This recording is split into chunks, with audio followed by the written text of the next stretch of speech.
자, 일라이 릴리 실적 발표가 나왔는데요. 사실 이 숫자만 봐서는 알 수 없는 진짜 이야기가 있죠. 바로 월스트리트 애널리스트들의 날카로운 질문과 그에 대한 경영진의 답변. 여기에 미래의 기회와 위기가 다 숨어 있거든요. 지금부터 그걸 한번 파헤쳐보겠습니다.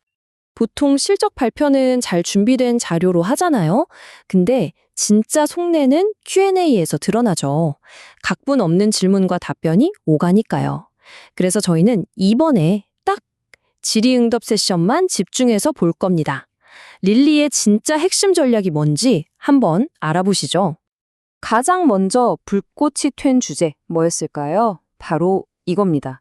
세대적 기회라는 엄청난 수식어가 붙은 경구용 비만 치료제 오포그리프론. 이걸 언제 어떻게 출시할 거냐? 이게 첫 번째 격전지였죠. 자, 이렇게 어마어마한 잠재력을 가진 약을 도대체 어떻게 시장에 내놓을까요? 애널리스트들이 막 질문을 쏟아냈는데 여기서 릴리가 아주 흥미로운 투트랙 전략을 공개합니다. 자, 이 슬라이드를 한번 보세요. 릴리의 야심이 그대로 보이죠. 한쪽으로는 전통적인 보험 시장을 뚫어서 안정적으로 가고 다른 한쪽으로는 이게 진짜 재밌는 부분인데 릴리 다이렉트라는 직접 판매 채널을 통해서 기존 의료 시스템을 거치지 않고 환자들에게 바로 다가가겠다는 거예요. 이건 뭐 양쪽에서 동시에 공격하는 그야말로 양동작전인 셈이죠. 이 말이 정말 의미심장한데요. 그러니까 인크레틴이라는 게 혈당 조절하고 식욕 억제하는 호르몬인데 이걸 기반으로 한 치료제를 그냥 몇몇 환자한테 파는 수준이 아니라는 겁니다.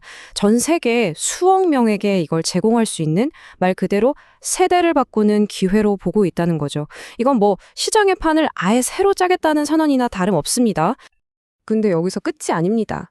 더 나아가서 주사 맞으면서 힘들게 살 뺀 사람들, 그 다음에 어떻게 유지할 거냐 이 문제에 대한 해답까지 내놓으려고 해요.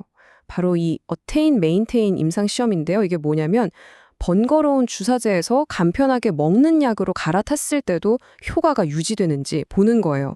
성공하면 치료의 패러다임이 완전히 바뀌는 거죠. 자, 이렇게 미래에 대한 큰 그림을 그리려면 당연히 지금 당장 잘 나가야겠죠. 애널리스트들의 관심도 자연스럽게 현재로 돌아왔습니다.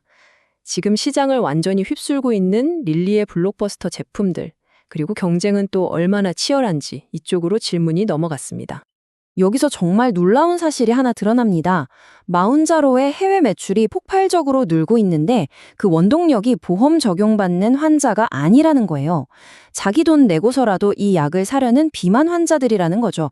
미국 외 매출의 무려 75%가 여기서 나온다니 와, 이 약에 대한 잠재 수요가 상상을 초월한다는 걸 보여주는 대목입니다.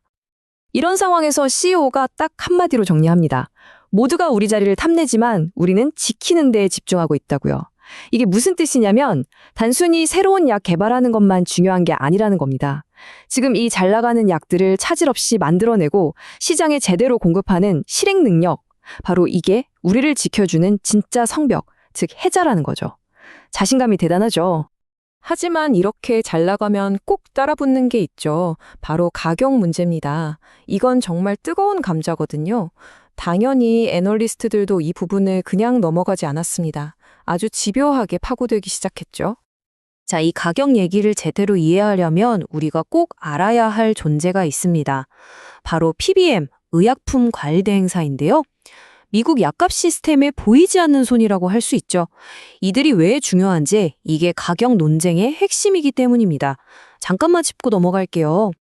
릴리의 입장은 아주 명확합니다. 최근에 가격을 투명하게 하자는 움직임이 있는데 이걸 두 팔 벌려 환영하고 있어요. 왜냐하면 예전처럼 뒤에서 복잡한 리베이트로 흥정하는 게 아니라 그냥 약의 효과, 즉 임상적 가치만 보고 딱 정면 승부하는 판이 열리면 자기들처럼 혁신적인 약을 가진 회사한테 무조건 유리하다고 보는 거죠. 심지어 정부가 직접 나서서 약값을 깎으려는 압박, 예를 들어 인플레이션 감축법 IRA 같은 거요. 여기에 대해서도 한번 해보자는 식입니다. 자신들의 무기는 딱 하나, 경쟁 약과 직접 비교했을 때 우리 약이 월등히 좋다는 데이터. 이 압도적 효능 데이터만 있으면 그 어떤 협상에서도 밀리지 않을 거라는 엄청난 자신감을 내비친 겁니다. 자, 지금까지는 현재의 성공에 대한 이야기였죠? 그렇다면 릴리가 그리는 더 큰 미래는 뭘까요? 애널리스트들의 질문도 이제 다음 챕터로 넘어갑니다. 바로 인류 최대의 숙제 중 하나이자 정말 하이리스크 하이리턴인 분야, 알츠하이머 치료제입니다. 최근에 릴리의 한 임원이 이런 말을 했어요. 증상이 나타나기도 전 단계의 알츠하이머 치료에 대해 엄청나게 기대하고 있다고요. 애널리스트가 이 말을 놓칠 리가 없죠. 바로 물고 늘어졌습니다. 도대체 뭘 믿고 그렇게 자신하는 거냐? 무엇이 그들을 이렇게 흥분하게 만드는 걸까요? 그 대답의 핵심은 딱 한 단어, 타이밍입니다. 생각해보세요. 산불도 작은 불씨일 때 끄는 게 훨씬 쉽잖아요? 알츠하이머도 똑같다는 거예요. 뇌가 망가지기 시작하는 아주 초기 단계, 거의 증상이 없을 때 치료를 시작하면 약의 효과가 극대화된다는 데이터가 계속 나오고 있거든요. 바로 여기에 기대를 걸고 있는 겁니다. 하지만 릴리도 이게 마냥 쉬운 길은 아니라는 걸 잘 알고 있습니다. 약만 좋다고 다 되는 게 아니니까요. 넘어야 할 큰 산이 두 개가 있어요. 첫째는 사람들 인식을 바꾸는 겁니다. 아프기 전에 미리 뇌 건강을 챙겨야 한다는 생각.